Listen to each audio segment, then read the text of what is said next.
네, 대한축구협회가 수백억 원대 대출을 위해서 정부의 승인을 요청했을 때 상환 계획까지 담아달라는 보완 요구를 받았던 것으로 확인됐습니다. 하지만 축구협회는 이 요구를 받고도 그대로 대출을 실행한 것으로 파악됐습니다. 김영수 기자가 단독 취재했습니다. 대한축구협회가 615억 원짜리 마이너스 통장을 만든 건 감독 선임 절차 논란으로 우연히 드러났습니다.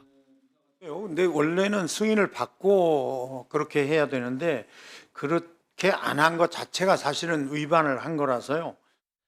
축구협회가 문화체육관광부에 처음으로 대출 승인을 요청했을 때 보냈던 공문을 YTN이 입수했습니다. 축구 종합센터 건립 예산이 부족해 615억 원을 빌리기로 결의했다는 내용입니다. 공문엔 딱 한 장이 전부입니다. 615억 원 근거를 추산한 게 부침 자료에 포함됐습니다. 축구센터를 짓는 데 들어가는 돈과 쓸 수 있는 재원을 나열하기만 했는데 그마저도 예산안 보고용을 그대로 옮겨온 것으로 보입니다.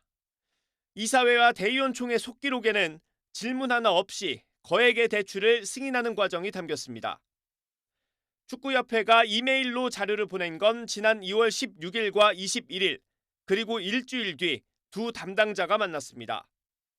YTN 취재 결과 당시 문체부 담당자는 대출 필요성과 상환 계획도 봐야 한다며 추가 자료 제출을 요구한 걸로 확인됐습니다. 그런데 축구협회 대출은 담당자끼리 대면한 다음 날 곧바로 실행된 걸로 파악됐습니다. 담당자끼리 만나기 전에 이미 대출 서류 작성 절차를 마쳤던 겁니다. 축구협회는 이에 대해 대출을 먼저 진행하고 추후 승인하는 것으로 협의했다고 주장했습니다.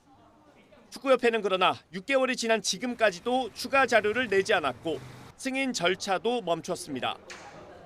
축구협회가 615억 원짜리 마이너스 통장을 모두 사용한다면 한 달 이자만 3억 원에 육박할 것으로 추산됩니다. YTN 김영수입니다.